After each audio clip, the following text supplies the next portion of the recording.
nosotros de este. Gracias. Bienvenida y adelante, por favor. Muchísimas gracias. Primeramente, pues muy buenas tardes. Como bien se mencionó, pues mi nombre es Rebeca Barrera Amador. Soy abogada de profesión con especialidad en Derecho Electoral y maestría.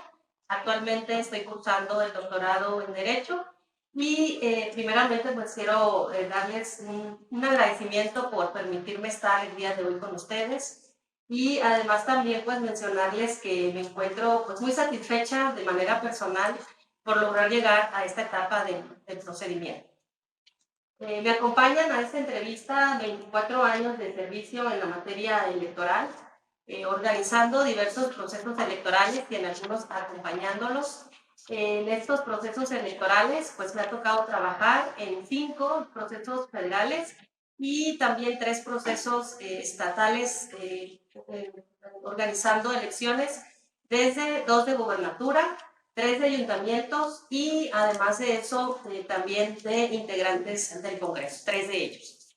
En esta organización de los procesos electorales me correspondió siempre pegarme a los principios rectores de la materia electoral, los cuales son la certeza, la legalidad, la independencia, la imparcialidad, la objetividad y la máxima publicidad, así como la paridad. En cumplimiento a esta última es que impulsamos desde la presidencia que llevé a cabo diversos acuerdos para promover la participación política de hombres y mujeres, obteniendo con estos acuerdos una buena representación a nivel nacional. Actualmente Baja California Sur tiene el primer lugar con mayor representación de mujeres en las presidencias municipales y dentro de los primeros 5 lugares que se encuentra con mayor número de representantes en el Congreso, en los congresos a nivel nacional. Una de las grandes retos o misiones que quienes nos encargamos de organizar procesos electorales, es hacer más con menos. Esto se debe a lo ajustado de los presupuestos que son asignados para organizar los procesos electorales. En ese sentido, nos acompaña en la trayectoria de estos 24 años de experiencia la buena rendición de cuentas, además de la transparencia en el ejercicio público de estas actividades.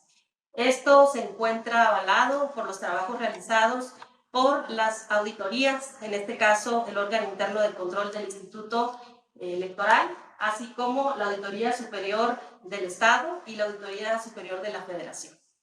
En este contexto siempre ha sido una congruencia para mí este tema para el buen ejercicio de los recursos públicos. Es por ello que me comprometí a tener congruencia en el actuar y el decir.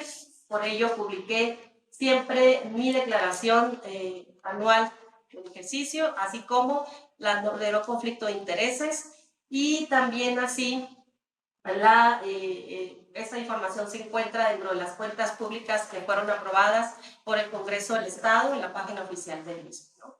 Finalmente, quisiera compartirles que me acompaña en puras elecciones ordinarias. No existe en mi trayectoria de estos trabajos alguna elección extraordinaria que se haya presentado, toda vez que para mí es una alta responsabilidad el buen ejercicio de estos recursos públicos, los cuales en algunas ocasiones se pueden ver mermados por elecciones extraordinarias, duplicando estos recursos asignados para los procesos electorales. En ese sentido, quisiera exponerles que me encuentro lista para atender las preguntas que me pudieran realizar. Asimismo, también me encuentro lista para poderle hacer frente a una alta responsabilidad, como lo es organizar elecciones a nivel nacional. Muchísimas gracias. Ernesto, por favor. No.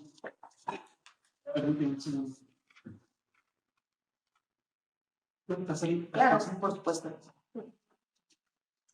Rebeca, usted señala en su ensayo que uno de los cambios más importantes en la reciente reforma electoral es la modificación al programa de resultados electorales preliminares el mismo día de la jornada electoral.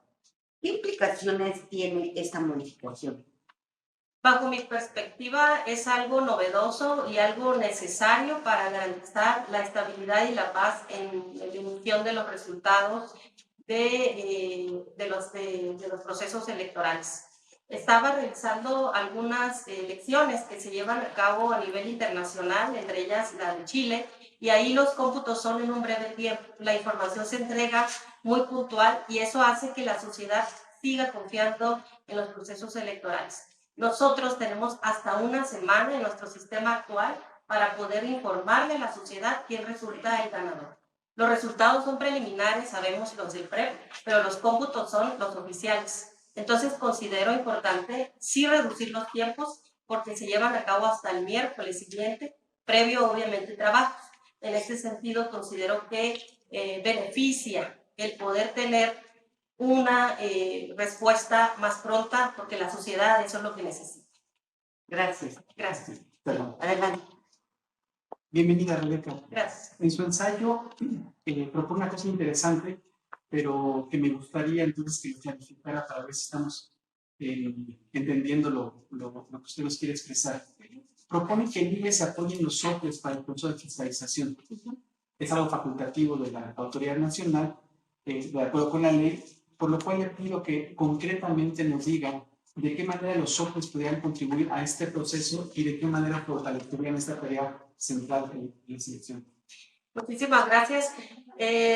Antes de la reforma del 2014, las autoridades electorales se encargaban de hacer la fiscalización. Hoy, después de esta reforma, es la única autoridad del Instituto Nacional. En ese sentido, se ajustaron los tiempos para realizar los informes de pre-campaña y de campaña, lo que lleva a un cuello de botella en la información para poderla publicar puntualmente. Considero que la estructura que se tiene actualmente por el Instituto Nacional Electoral en las entidades federativas es por en los convenios de colaboración que trabajamos con el INE, se nos da la posibilidad de poder colaborar para efecto de tener puntualmente la información previo que lleguemos a la otra etapa, que en este caso, si estamos en pre-campaña, llegar a la campaña. Es ahí como pudiera colaborar el Instituto Estatal Electoral que corresponde a cada entidad federativa y poderle dar puntualidad a este cumplimiento de tener cuentas claras. Acordémonos que la fiscalización es un punto importante en los procesos electorales. Existe para vigilar que los partidos políticos o los propios candidatos no se adelanten con estos recursos. Por ello, considero que si ampliamos la plantilla en este sentido, apoyándonos en el sistema nacional con las autoridades estatales, podemos lograr tener más eficiencia, eficacia, resultados más puntuales. Estos informes que se van realizando, pues se le pueda dar certeza a la sociedad nacional. Gracias. Muchas gracias. Enrique. Bueno, es que lo que me parece en el sistema, en esta situación que actuamos, que hay una visión de la empresa que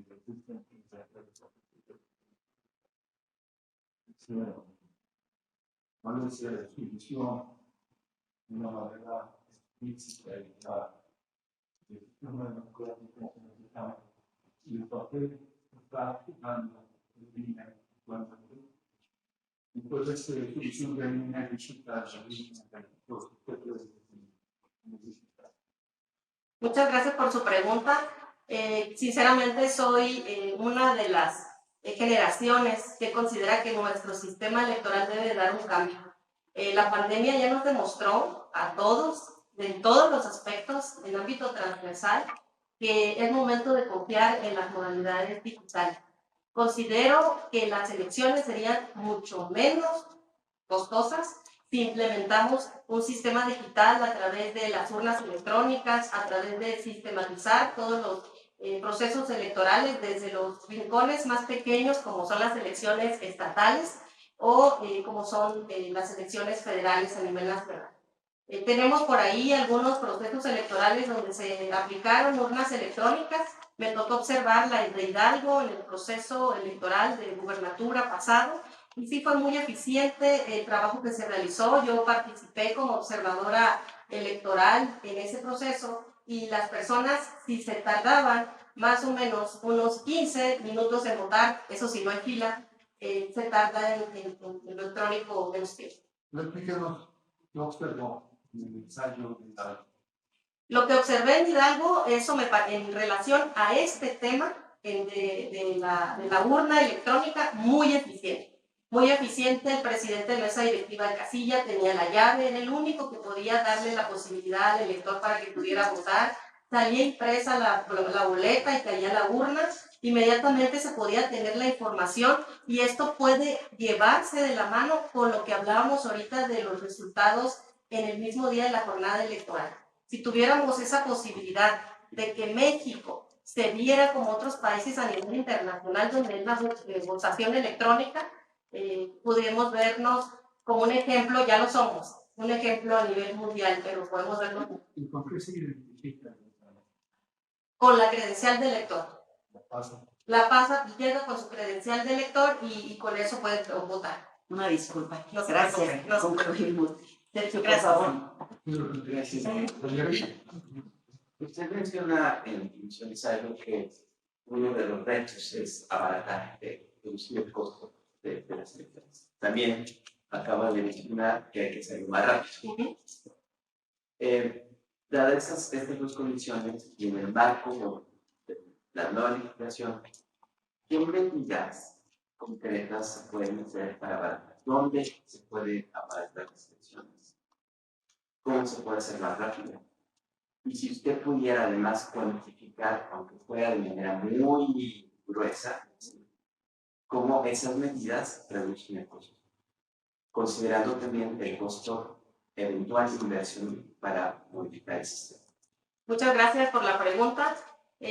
Cuando nos tocó fungir en el Instituto Estatal Electoral, los presupuestos, como decía, son muy reducidos. En ese sentido, lo primero que tenemos que realizar es verificar dónde se pueden hacer las economías presupuestales, ¿no? Y lo primero, pues, es analizar cuáles son los beneficios de los funcionarios públicos para efecto de ver si todavía están acordes a nuestra realidad.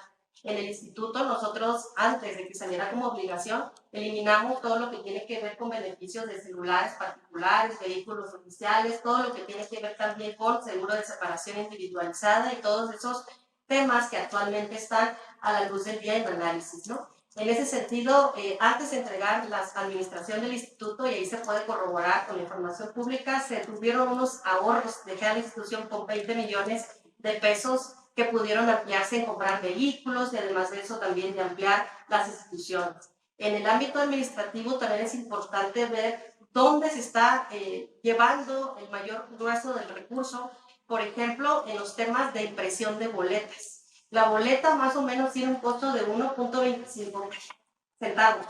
Obviamente, si nosotros nos vamos a contratar empresas privadas, los costos aumentan, porque las empresas privadas tienen otros costos, ¿no? Así trabaja el mercado en este tipo de ámbitos.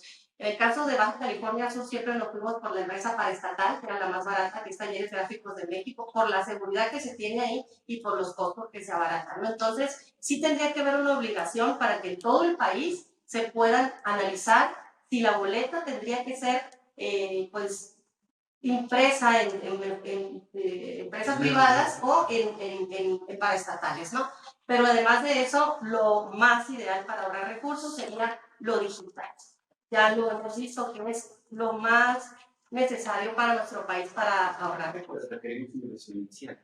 Sí requerimos inversión inicial. Muchas gracias, a cumplir el tiempo. Vamos a tomar la boleta de la urna. Nos apoya el maestro Insunza. Muchas gracias. Ah, ok.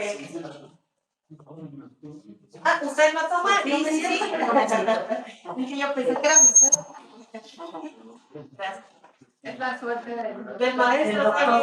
Está muy bien. Sí. Ha sido la misma mano todas, se va a hacer al final, entonces mejor así. Sí, está muy bien. Gracias. Lo que mandaron con una de las preguntas de la ciudadanía dice que en el año 2018 la aspirante Nahua a candidatura independiente expresó que el uso de la app informática para recabar firmas fue un instrumento diseñado con sesgo racista clasista.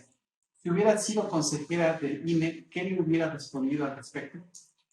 Bueno, primeramente la aplicación móvil tuvo sus detalles en este proceso electoral. Sí tuvo sus inicios, digamos, ¿no? Se fue perfeccionando conforme pasaron las elecciones.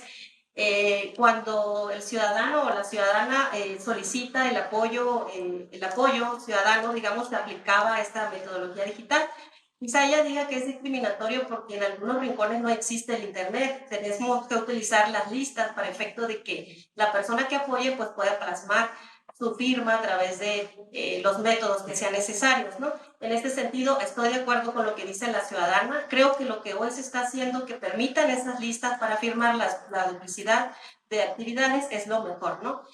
Comentarles que en el caso de Baja California Sur, aprovechando los minutos, es que tuvimos por ahí una situación en la entrega de la información puntual de esta aplicación móvil, lo que generó que nosotros no le otorgáramos el registro a uno de los candidatos porque traía información de personas fallecidas. Obviamente, pues no le puedes otorgar un permiso a alguien para que sea candidato si trae a fallecidos, ¿no? En ese sentido, se fue a impugnación el acuerdo, y lo que fue que se ordenó 10 días antes, ya impresas boletas, a que se volviera a imprimir, y todo el proceso que se realiza previo, que son entregarle a los presidentes de mesa directiva para que se den a cabo las elecciones dentro de los 15 días antes de la jornada, pues se tuvo que cumplir en tiempo y en forma. Entonces, sí fueron detalles que se vieron en 2014 que hoy se están mejorando, y coincido con la ciudadana de que sí es cierto, es discriminatorio porque nuestro país no tiene la misma cobertura. Vengo de un estado en donde lo hemos visto, pero se ha mejorado cada vez más. Gracias. Muchas gracias. Andrés. Gracias. Primero la felicito por haber estado en el instituto en el proceso electoral de alternancia próximo pasado. Yo participé como consultor ahí, fue un proceso exitoso y un desempeño muy notable del instituto local. Entonces, todo bien en su gestión. Muchas gracias. Estando allá me di cuenta que la población flotante que llega del estado de Guerrero a Los Cabos carece de representación. Les pasa un poco como a los mexicanos en Estados Unidos. Y veo en la documentación que presenta las necesidades de inclusión. Claro, eso no le tocaba al instituto local porque no maneja la credencial, ¿no? Pues si usted llegara al Instituto Nacional Electoral, ¿qué soluciones propondría al tema de exclusión de todas estas poblaciones flotantes de mexicanos que algunos van a dar a San Quintín, otros van a dar a Sonora, otros van a dar a Sinaloa, y la mayoría son de Guerrero y de Puebla? La gente necesita identificarse, entonces buscan las juntas y los módulos. Pero, ¿qué otras soluciones alternativas propondría usted para la identificación electoral de tantos mexicanos que están buscándose variedad en las ciudades? Claro que sí, es una pregunta muy interesante. Ahí creo que la inclusión se debe de ver desde los módulos de atención ciudadana, ¿no? ¿A qué me refiero? A buscar las mejores prácticas para efecto de que puedan... ¿Sí está contando el tiempo? Sí. Ay, ya estaba muy pasado. La verdad no quiero tener ventaja. Bueno, la cuestión aquí es de que me parece que sí se pudiera buscar una mejor manera. Sí es cierto que tenemos migración más en etapas de proceso electoral, que es algo que tenemos que revisar. Y en este caso no solamente es de Guerrero, sino en Sinaloa, Puebla y en general todos los estados, ¿no? Considero que módulos de atención ciudadana con mayor horario, quizá más cercanos a ellos. Sabemos que 30 días después de que cambiamos de domicilio tenemos la obligación como sociedad de ir a cambiar. Pero en el caso de las personas que trabajan en los campos agrícolas, que son los que llegan en esos territorios, no tienen la posibilidad de que ellos vayan en horario fijo, porque ellos se atienen a los horarios que le dan los representantes de su empresa, ¿no? Yo creo que ahí se tiene que hacer un convenio de colaboración entre el dueño de la empresa, el Instituto Nacional Electoral, para permitir horarios o para permitir que el módulo entre. Creo que entra a los campos agrícolas, pero eso no es suficiente, ¿no? En el caso de Los Cabos, por ejemplo, que hay una migración bastante, ahí se va y se da visitas a los domicilios. Lo que pasa es que las personas tienen horarios laboral, no coincide el horario en que va el visitador del INE con el horario de la persona, porque trabajan en esa hora, ¿no? Entonces tendría que buscar la forma de ir o los domingos o un día ir a informar, ¿no? Se dan perifoneos, sí se trabaja con perifoneos, pero creo que necesitamos ampliarlos porque los perifoneos pasan el horario que no están. Entonces necesitamos ver cómo le va a llegar esa información a las personas para evitar lo que decía la candidata independiente, de que no se les discrimine. Entonces, algo se tiene que realizar, y creo que los convenios de colaboración por una parte y además también monitorear en un horario fuera de sus oficinas, invitarlos a hacer cumplir el tiempo de los 30 días, ¿verdad? Gracias, Ana. Gracias. ¿Qué tal? Bienvenida.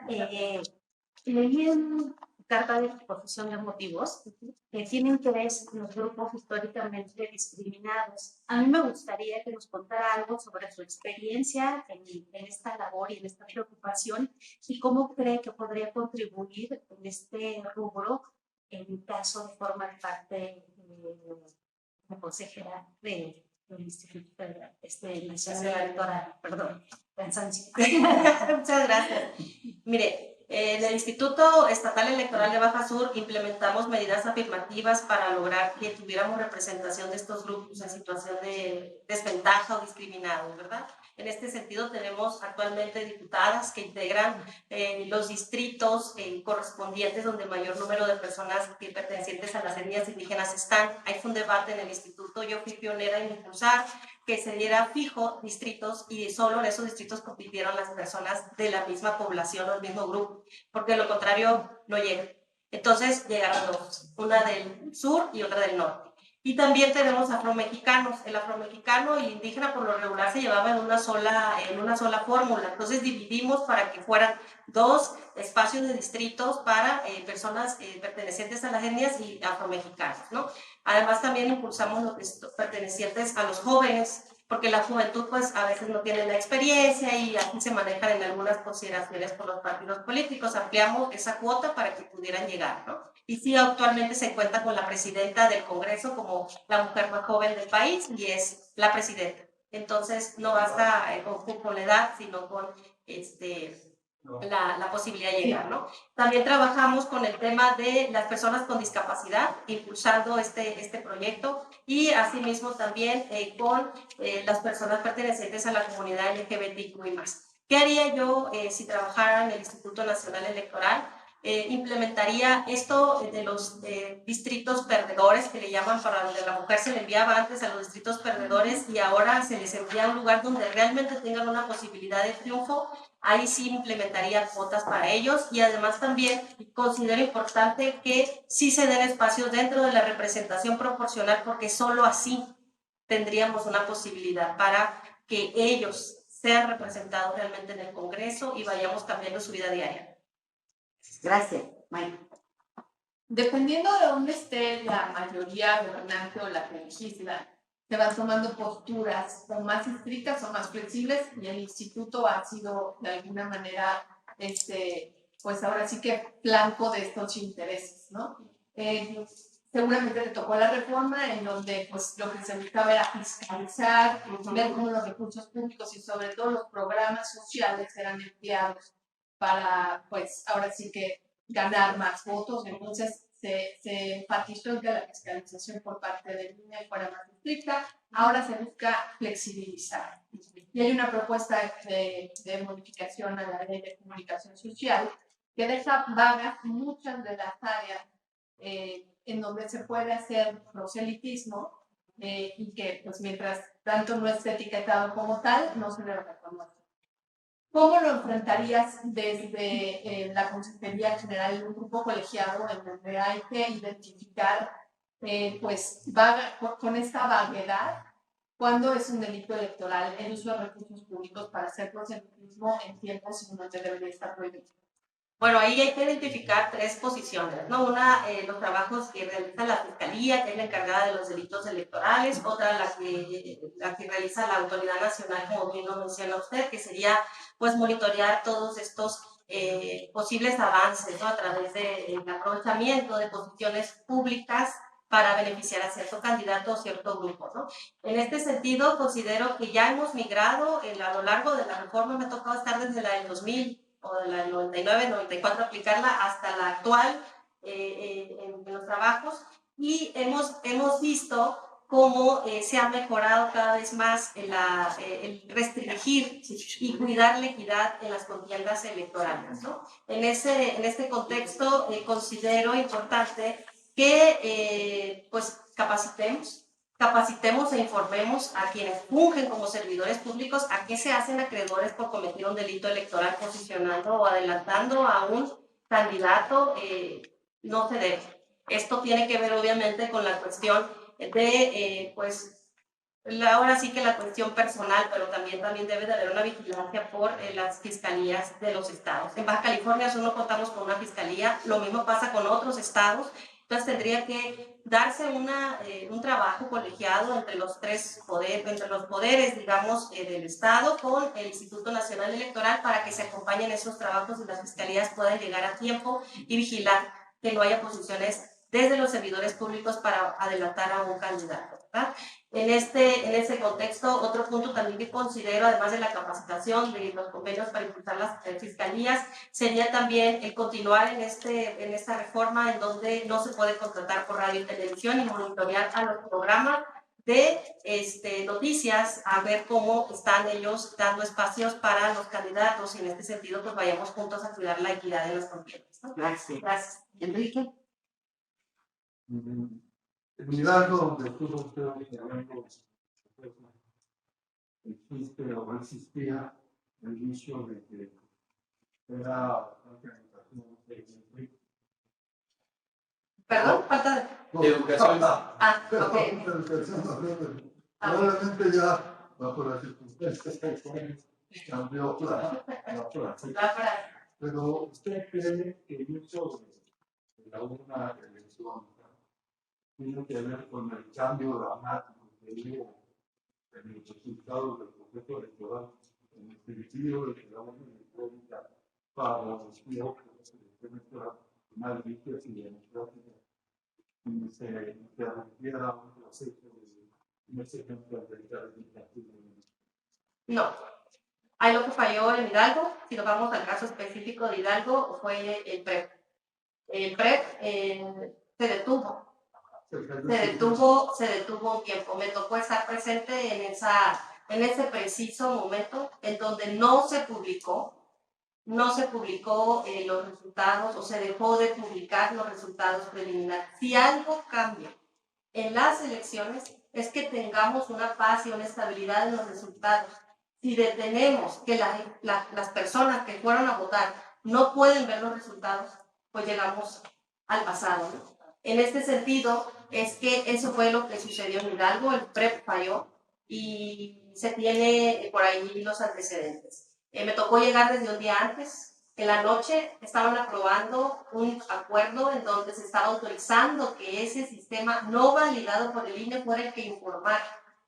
Por algo, el INE estaba informando que no se validaba, pero algo tenía que estarse publicando. En ese sentido, por eso fue la decisión difícil y propusieron sí publicar. Sin embargo, se suspendió y eso generó un desconcierto total. Estuvimos presentes en esa hora, estuvimos viendo cómo el grupo de representantes de partidos políticos iban hacia un lado, hacia otro, no había información, no había nada, entonces eso fue lo que terminó por hacer lo que sabemos todos que está en la memoria del proceso electoral, ¿no? Y la urna electrónica no fue un ensayo, digámoslo de esta manera, para efectos de poder verse como posible y poderlo utilizar en los siguientes procesos electorales. Creo que el ensayo fue exitoso. Ahí sí se tuvo la información porque se cae a la urna y de ahí se obtiene la información y de ahí se empieza a capturar, ¿no? Entonces sucedieron esos dos puntos importantes en esa pues elección un poco debatible, lo que genera incertidumbre, ¿no? Muchas Gracias a ustedes. Gracias. Ahí, brevemente, por un minuto. Sí, quiero preguntarle, ¿qué retos cree que tiene? Ojalá pueda, si no puede, no se preocupe, porque se lo estoy haciendo con poco tiempo. ¿Qué retos tiene frente a la opinión pública el INE hoy en día? Bueno, primeramente hay que visualizar las funciones de la Autoridad Nacional. Es un órgano administrativo encargado de organizar elecciones y hacia eso nos tenemos que abocar, ¿verdad? Sin embargo, el Consejo Federal sí está incluido en el ámbito político y en relación a ello, pues tenemos que ver cómo se pueda seguir continuando con la función de Estado de organizar elecciones libres, pacíficas y donde pues las personas tengan toda la confianza dentro de la institución, pero además también no incluirse en el debate político, que eso pueda generar una inestabilidad en la función electoral, ¿no? Entonces creo que esos son uno de los grandes retos que tenemos que dividirnos en responsabilidades de Estado emanados desde la Constitución, donde unos tenemos la obligación de organizar elecciones y otros de aplicar reglas o de poner las reglas, ¿no? Pero no nos